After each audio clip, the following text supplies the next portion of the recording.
our next very short panel, Page to Stage and Screen, Anindo Chattopadhyay in conversation with Choiti Mitro. Anindo Chattopadhyay is a Bengali film director, music composer, singer, lyricist, actor, and producer based in Kolkata. He is the singer lyricist of the Bengali band Chandrabindu.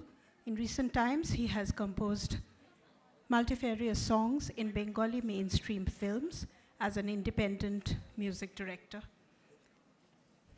Choiti is the associate professor in the Department of English at Ramakrishna Sharoda Mission Vivekananda Vidya Bhavan.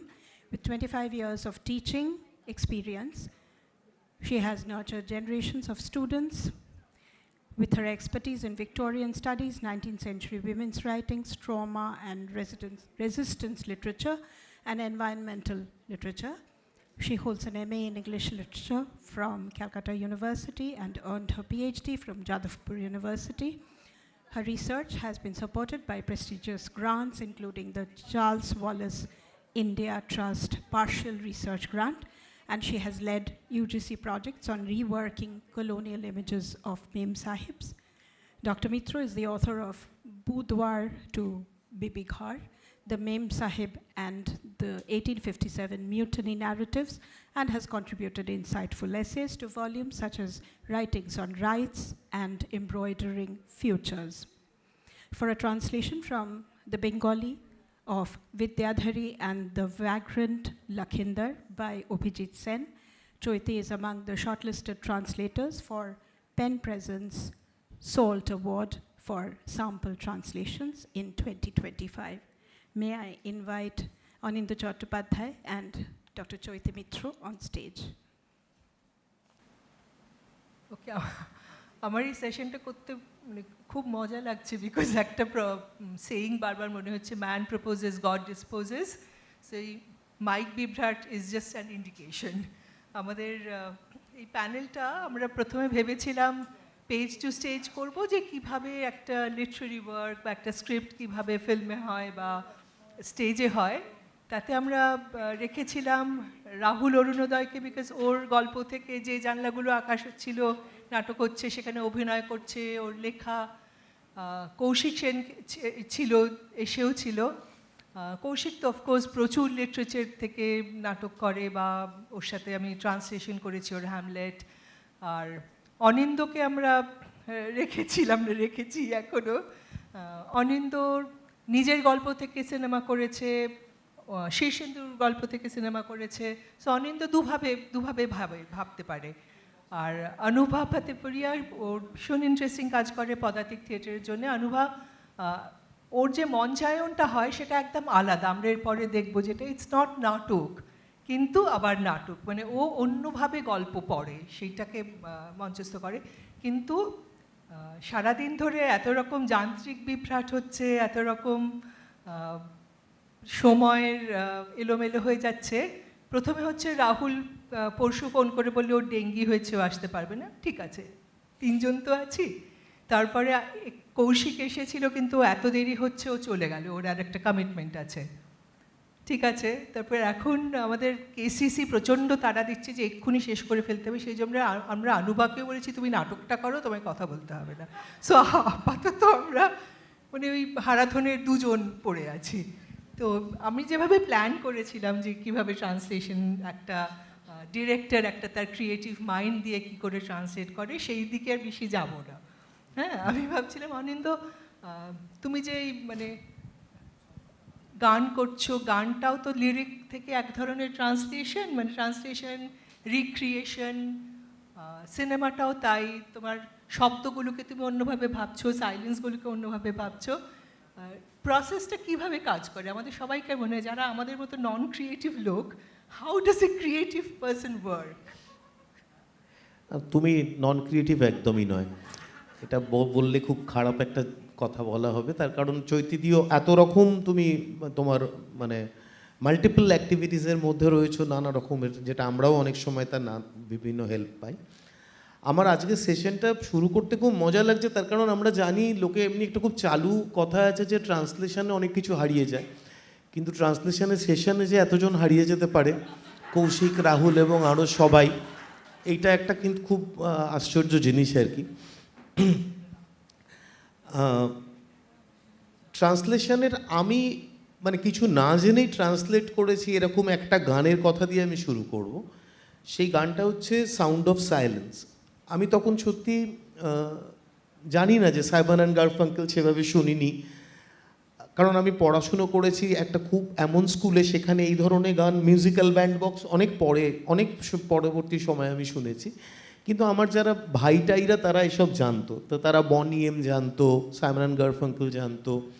তো সেরকমই একটা কারোর বাড়িতে আমি প্রথম sound of silence কথাটা শুনি। তো গানটা শুনে এতটা ইন্সপায়ার্ড হয়েছিলাম, মানে যে কোনো জিনিস নেওয়ার ক্ষেত্রে ইন্সপিরেশন কথাটা বললে খুব ভালো, তাহলে নিতে সুবিধে হয়। তো ফলে আমি তখনই ওই কথাটার একটা অনুবাদ করেছিলাম মৌন মুখরতা। মৌন মুখরতা আর সাউন্ড অফ সাইলেন্স, সত্যি তার মধ্যে আমার মনে হচ্ছিল এটা একটা বাংলা হতে পারে। তো পরবর্তী সময়ে এই গানটাকে যখন আমি লিখি, তার কারণ মানে বাকি কথাগুলো অত বুঝতামও না যে কী বলেছে বা না বলেছে। আমি যে গানটা লিখেছিলাম ক্ষণিকের এই স্তব্ধতা, সেটা মূলত একটা প্রেমেরই গান, একটা অভিব্যক্তির গান। সেটার সাথে মূল গানটা যে খুব সম্পর্ক আছে তা না, বরং অনেক পরে কবির সুমন খুব সুন্দর একটা অনুবাদ করেছিলেন, স্তব্ধতার গান শোনো। আমার গানটা নেহাতি একটা কলেজে লেখা গান, যেটা কলেজ ফেস্টে গাওয়া হতো, কিছু দলবল গাইতো। আমি একটা ছোট্ট ঘটনার কথা বলি যে গিরিশ মঞ্চে তখন কবির সুমন চট্টোপাধ্যায় এবং স্বমহিমায় বিরাজ করছেন, এবং তার অনুষ্ঠান দেখতে মানুষ দৌড়ে মানে উপছে পড়ছে আর কি হল। সেরকম একটা সময়ে ওই আমাদের কলেজের 3টি ছেলে গিয়ে তাকে এই গানটি শোনায়। তা ওনার বোধহয় খুব ভালো লেগেছিল, ওখানে আঙুলের ফাঁকে চারমিনার বলে একটা কথা আমি লিখেছিলাম। তো চারমিনার শব্দটার ব্যবহারে উনি খুব মানে চমৎকৃত হয়েছিলেন। সেই অনুষ্ঠানে উনি নিজে স্তব্ধতার গান শোনো গাওয়ার পর ওদেরকে ডেকে নিয়ে ওই গানটা মঞ্চে গান। ফলে অ্যাকচুয়ালি একটা ট্রান্সলেটেড ওয়ার্ক, তার পাশে আর একটা ওই ইন্সপিরেশন যেটা ওটা থেকে আসা, যার অন্তত সাউন্ড অফ সাইলেন্সটুকু অনুবাদ, ওই কথাটুকু শব্দবন্ধটুকু, সেইটা একই মঞ্চে ওই গিরিশ মঞ্চে অনুষ্ঠিত হয়েছিল। এই ঘটনাটা কেন খুব ইম্পর্টেন্ট, তার কারণ হচ্ছে যে আমি তখনও খুব সিরিয়াসলি গান লিখবো বা গান করবো এরমটা কখনো ভাবিনি, কিন্তু এটা একটা রেকগনিশন। আমার মনে হয়েছিল যে আমি অনুষ্ঠানে হাজির ছিলাম না, কিন্তু এত লোক ওটা আমাকে জানিয়েছিল, তাহলে আমার মনে হয়েছিল যে এটা যখন ওই ওনার গানের পাশাপাশি আমার গানটাও থাকতে পারে, তাহলে আমি আরও কিছু গান করতে পারি। তো সেদিক থেকে দেখতে গেলে মানে অন্যান্য কলেজের বিভিন্ন চ্যাংড়া গানের পাশাপাশি একমাত্র প্রথম একটু অন্যরকমের গান, সেই গানটার মধ্যে অনুবাদের একটা ভূমিকা আছে, সেটা মৌন মুখরতা, যেটা কিন্তু আমাকে আগামী দিনে গান লিখতে সাহায্য করেছে, যে আমার গানের রাস্তাটা কী হবে। আমি যে ভিনদেশি তারা লিখেছি বা যা লিখেছি, তার মূল জায়গাটা কিন্তু ওই ক্ষণিকের এই স্তব্ধতার গানটা, সেটা একটা বিরাট করে আমাকে সেখানে অনুবাদ সাহায্য করেছে। আর এই মৌন মুখরতার মতো কথাগুলো কিরকম একটা হঠাৎ চলে আসে না, ওটা ভেবে করা যায় না, হঠাৎ ওটা হঠাৎ সত্যি চলে সত্যি আসে, ওটা হঠাৎ চলে হয়। আসে। একদম একদম। আর সিনেমা থেকে ট্রান্সলেট করা, তুমি তার আগে একটু আমি তোমার থেকে একটু জানতে চাইবো, যেহেতু তুমি আর আমি দুজন সেশনে বসে আছি, তুমি প্রচুর নাটক অনুবাদ করেছো। ইনফ্যাক্ট কৌশিকেরই নাটক আমি দেখেছি, হ্যামলেট যেটা ও করছে সেটা তোমার করা। তো তুমি যখন একটা মূল টেক্সট থেকে বাংলায় একটা কন্টেম্পোরারি কিছু তার মধ্যে মিশিয়ে অনুবাদ করছো, তখন তোমার ভাবনাটা কি থাকে? মানে নাটকের ক্ষেত্রে মানে আমি কৌশিকের অন্য অনুবাদও করেছি, কিন্তু সেগুলো হয়তো অ্যাওয়ার্ডের জন্য যাওয়ার জন্য, কিন্তু স্টেজ করার জন্য তো হ্যামলেটটাই করেছিলাম। তখন আমার মাথায় একটাই ছিল যে দর্শক যেন পালিয়ে না যায়, হ্যাঁ, মানে দর্শককে ধরে রাখতে হবে যেভাবেই হোক। আমার ওটাই তখন মাথায় ছিল। আর মানে শেক্সপিয়ার বাংলায় অনুবাদ করে একজন ইংরেজির অধ্যাপকের পক্ষে দর্শক ধরে রাখা একটা বিরাট চ্যালেঞ্জ। আর কিন্তু যেহেতু আমি প্রচুর নাটক দেখি, আমার সেটা সুবিধে হয়েছিল। আর খালি মনে হয়েছিল যেন এমন ভারী না হয়ে যায়, এমন না হয়ে যায় যে লোক পালিয়ে যাবে। বাট হ্যামলেট বোধহয় মানে যে কটা মানে শেক্সপিয়ারের নাটক, সেই অর্থে আমরা জানি বা তার মধ্যে সব থেকে বহুল প্রচলিত বোধহয় হ্যামলেট। এবং হ্যাঁ, বহু বহু লম্বা এবং বহু কথা তাতে, মানে সেই কথার তো শেষ নেই, ওয়ার্ডস ওয়ার্ডস ওয়ার্ডস। হ্যাঁ। কিন্তু আর আমার আরেকটা যেটা ছিল যে মানে নাটকটা তো অনেকটাই নির্দেশকের মিডিয়াম, সো আমি একটা কাঠামো খাড়া করে দিলাম, মানে শেক্সপিয়ার থেকে নিয়ে আমার নিজের যেটা মনে হয়েছে ভাষাটাকে ব্যবহার করে। তারপরে ওটা পুরোটাই ডিরেক্টরের ভিশন, মানে ডিরেক্টর ওটাকে রিইমাজিন করে। আমার সেইটা মাথায় ছিল। সো আমি যতটা সম্ভব মানে ভাষার তারতম্য করে, মানে গ্রুপস অফ ক্যারেক্টার্স যেহেতু তারা আলাদা করে কথা বলে, তাদেরকে অন্যভাবে কথা বলিয়ে যতটা সম্ভব মানে জোলও না করে বা চটুল না করে বা ডাইলিউট না করে শেক্সপিয়ারের এসেন্সটা রাখা, নির্যাসটা রাখা, সেটার আমার চেষ্টা ছিল। কারণ after all Shakespeare is Shakespeare. হ্যাঁ, কিন্তু তারপরে সেটা যখন মানে মঞ্চে এলো, সেটা একটা অন্য রূপ নিয়ে নেয়। সেখানে কিন্তু ডিরেক্টর এসে, যার জন্য আমি আজকে ডিরেক্টরদের সাথে কথা বলতে চাইছিলাম। তোমার কাছে তো একটা স্ক্রিপ্ট থাকে, বা তুমি সেই স্ক্রিপ্টটা অনেক কষ্ট করে লেখো বা নভেল থেকে করো, কিন্তু তারপরে যে ভাবনাটা, ওই শব্দগুলোকে একটা ফিজিক্যাল বডি দেওয়া, ক্যারেক্টারগুলোকে একটা ফিজিক্যাল বডি দেওয়া, স্পেসটাকে ব্যবহার করা, ওই প্রসেসটা কিভাবে হয়? আমি আমার মানে অল্প যে কটা কাজ, তার মধ্যে আমার একটা উপন্যাসের কথা আমি বলি, যে উপন্যাসটা পরে দৃশ্য মাধ্যমে অনুবাদ করা হয়েছে। উপন্যাসটার নাম ছিল একদিন ব্যাপী, আর সিনেমাটার নাম ছিল ওপেন টি বায়োস্কোপ। আমি একদিন ব্যাপী যখন লিখেছিলাম, তখন আমার মানে যেহেতু আমি তার আগে উপন্যাস অনেক যে লিখেছি এরম নয়, কিন্তু আমি উত্তর কলকাতার একটা গলিতে বড় হয়েছি। আমি দেখেছি রাস্তায় বল খেলা হচ্ছে, জানলা সার্সি দিয়ে বল এসে রান্না করছে, সেই কড়াইয়ের ডালে এসে পড়ছে, কিংবা সার্সির কাঁচ ভাঙছে। এই দৃশ্যগুলো আমার কাছে খুব ফ্যামিলিয়ার ছিল। তো সেগুলোর মধ্যে একটা ভিজুয়াল ছিল, কিন্তু আমি লেখাটা লিখেছিলাম মূলত একটা মানে ওই কামিং অফ এজ এবং একই সঙ্গে একটা জিতে যাওয়ার গল্প। তো একটা সময় শেষ হবারও গল্প না? হ্যাঁ, হ্যাঁ।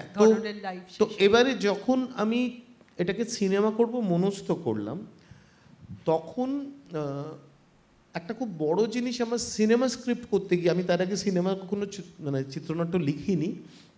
আমার মনে হয়েছিল যে এটা তো একটা দৃশ্য মাধ্যম, যেখানে মানুষ দেখবে, অডিও ভিজুয়াল। তো সেখানে অনেক সংলাপ যেটা আমার বইতে লেখা আছে, সেটাকে না বললেও কিন্তু চলে। অর্থাৎ একটা না, সেটা ঘাড় নাড়া দিয়েও বোঝানো যায়। তো এবং একটা হয়তো সম্মতি দিচ্ছে না, অসম্মত হচ্ছে, সেটা তার বডি ল্যাঙ্গুয়েজে বোঝানো যায়। তো সেক্ষেত্রে আমার চিত্রনাট্যটা করার সময় আমি চেষ্টা করেছিলাম সেই জায়গাগুলো আনতে, যাতে খুব প্রচণ্ড আর কি ওই ওয়ার্ডস না হয়ে যায়, যে তোমার কথা মতো, যে যাতে অনেক শব্দ ভারাক্রান্ত না হয় আর কি। তো এবার সেটা কিছুটা পেরেছি, কিছুটা পারিনি। সবথেকে বড় কথা, যে চরিত্রগুলোকে তৈরি করার ক্ষেত্রে আমি বলছি, আমি একটু স্বাধীনতা নিয়েছিলাম। মূল লেখাটার থেকে অনেকটা বদল হয়ে গেছে আর কি, অনেকটা বদল হয়ে গেছিল। এবং কোথাও একটা আমার মনে হয়েছিল যে এই যে মানে মানে একটা স্ক্রিপ্ট যখন করি, সেটাও একটা মূল টেক্সট থেকে একটা অনুবাদের কাজ। সিনেমার ক্ষেত্রে না, অন্তত আমার মনে হয়েছিল যে কিছু কিছু জিনিসকে আবার ফিরিয়ে ফিরিয়ে আনতে হবে, যেটা উপন্যাসটাই ছিল না।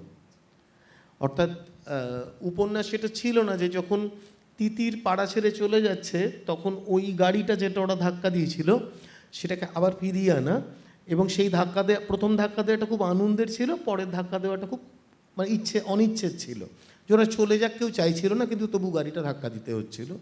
এগুলো আমার মনে হয় যে কিছুটা চলচ্চিত্রের মানে প্রয়োজনীয়তার কারণে, আবার যাতে ওই ফিরে ফিরে আসাগুলোকে মানুষের মনে আর কি মানে যাতে লোকে সেটাকে ভালো করে আর কি তার ভেতরে একটা সংযোগ ঘটাতে পারে, সেটার জন্যই করা। মানে অনেক দৃশ্য আমি বলছি অবতারণা করেছিলাম, যেগুলো ছিল না, মানে গল্পটায় মূল গল্পে ছিল না, তার অজস্র জিনিস বাদ গেছে। সেই বাদ যাওয়ার একটা যেরকম আমার খুব পছন্দের দৃশ্য ছিল, যে ফোয়ারা যখন তিতিরকে একটু একটু ওর ভাল লাগছে, তখন ও পাখির হাট থেকে ওর জন্য একটা পাখি কিনে আনে, একটা খাঁচায় করা একটা পাখি কিনে আনে। তো তিতির ওই পাখিটাকে ওর কাছে রাখে, ওই পাখিটা মানে ওকে খেতে দেয়, দানা পানি দেয়, যেরকম হয় আর কি। তো যখন পাড়া ছেড়ে চলে যায় তার আগে ওর যে সত্যি একটা অতটা কষ্ট হচ্ছে, ও একটা ছাদের ওই আলছেতে দাঁড়িয়ে ও পাখিটাকে ছেড়ে দিয়ে যায়। মানে ফলে আমি বলছি সেখানেই পাখিটা ছেড়ে যাওয়া এবং অবশ্যই ওর চলে যাওয়া এগুলো সব ছিল। যাই হোক, অনিবার্য কারণবশত অনেকগুলোই আমাদের অ্যানিম্যাল বোর্ডের ঝামেলা ছিল, এই সব দৃশ্য বাদ দিতে হয়েছিল, সমস্ত দৃশ্য বাদ চলে গেছিল। কিন্তু মানে ওই কিছু কিছু জায়গা আমার মনে হচ্ছে তখন শ্যুট করতে খুব ভালো লেগেছিল। তো সেগুলো কিন্তু ছবির প্রয়োজনে পরে এসেছে, সেগুলো কোনো সময় আগে যে গল্পের মধ্যে ছিল মানে সেগুলোকে আমি এমন নয় যে ওই গল্পটাই আমি পুরোটা করেছি। যখন স্ক্রিপ্ট হয়েছে স্ক্রিপ্টের কিছু দাবি থাকে, সেই দাবি অনুযায়ী কিন্তু ওই পরিবর্তনগুলো করতে হয়।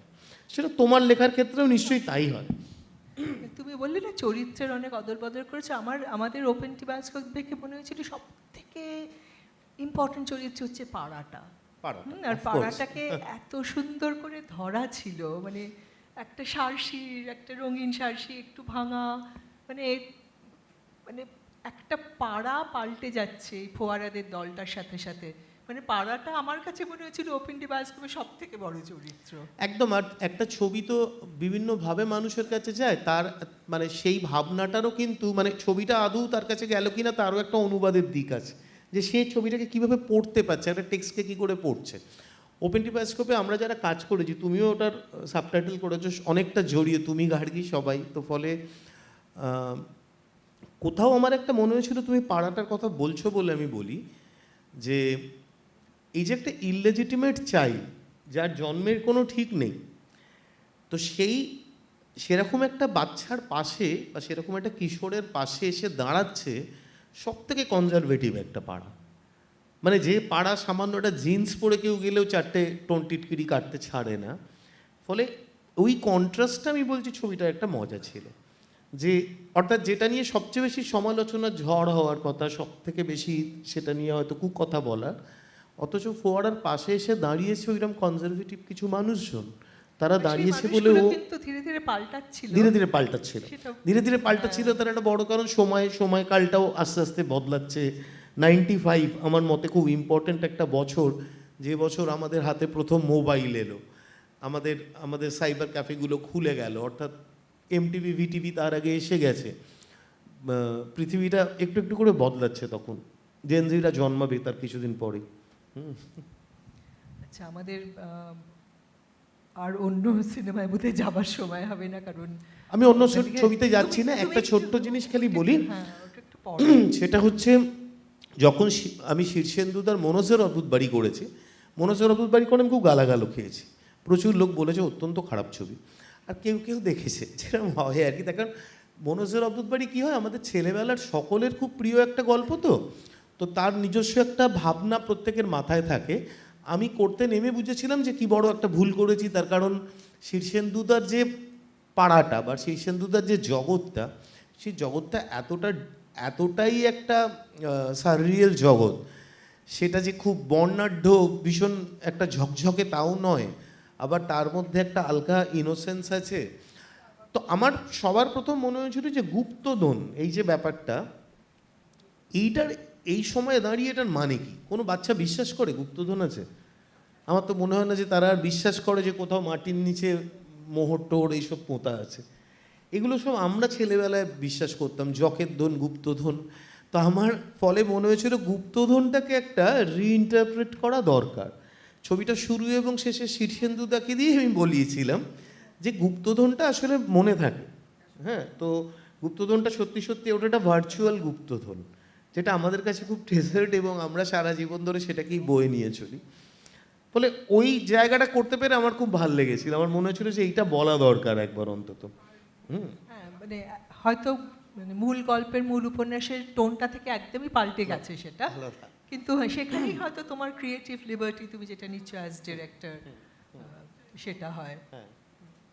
আমরা কি তোমার লেখাটা পড়ছি, মানে আমি একটা লেখা পড়তে চাইছি হরিবলি আউট অফ টাইম, সেই জন্য অনিন্দ হ্যাজ পিচড ইন যে ওর একটা খুব মজার লেখা আছে অনুবাদ নিয়ে। আমি লেখাটার মানে লেখাটা পড়লে বোঝা যাবে যে এটা কী লেখা, কিন্তু এর ছোট্ট একটা ভূমিকা দিই, যেটা হচ্ছে আমরা যখন পড়াশুনো করে বড় হচ্ছি, বিরাট যে পড়াশুনো করেছি বলছি না, কিন্তু আমাদের বাংলা ভাষাটার প্রতি একটা ভালোবাসা ছিল, সে চর্যাপদ থেকে শুরু হয়ে কোথায় এসে দাঁড়ালো সেটা নিয়ে একটা খোঁজ ছিল। অন্তত একবারের জন্য চিকেন পক্স হলে বিমল মিত্র একটা পড়ে ফেলবো সেরকম একটা ভাবনা ছিল, নইলে 700 পাতার বই তো পড়া যায় না। তো বা আমাদের কমল কুমার মজুমদার পড়তে হবে, নইলে বন্ধুবৃত্তে আমরা একদমই কোনোভাবে দাঁড়াতে পারবো না, সবাই বিভিন্ন। তো ফলে বাংলা ভাষাটা নিয়ে একটা আগ্রহ ছিল। আমার নিজের ধারণা এই সময় দাঁড়িয়ে মনে হয়েছে যে এই আগ্রহ বা এই ভালোবাসা কোনোটাই আর নেই, দরকারও নেই, মানে করতেই হবে তা না, কিন্তু আমাদের খারাপ লাগা আছে সেটা নিয়ে কিছু। ফলে অনুবাদ নিয়ে আমরা রোববার করেছিলাম একটা, সেই অনুবাদ নিয়ে যখন রোববার করছি তাতে আমার মনে হয়েছিল যে মূল যেটা খুব দরকার সেটা হচ্ছে বিভূতিভূষণ, ত্রৈলোক্যনাথ, এদের অনুবাদ হওয়া দরকার, যাতে নতুন ছেলেমেয়েরা পড়তে পারে, কারণ তারা তো জানেই না ছাতার মাথা কী বাংলায় তারা লিখে গেছেন। তো ফলে আমার একটা ছোট্ট ধারণা ছিল যে এখন যে বাংলাটা নতুন জেনারেশন বলে সেটা বাংলা নয়, সেটাকে বলা উচিত আমার মতে বাংলা। তো এই মূল বাংলা থেকে বাংলায় ট্রান্সলেশন আমি একটা লেখা লিখেছিলাম যে যদি কাউকে সমর সেন পড়তে হয় বা অন্য কিছু পড়তে হয় সেটা ওই বাংলাতে কি হবে। লেখাটা একটু বাড়িয়ে নি, হ্যাঁ, ফোন থেকে পড়ছি তো।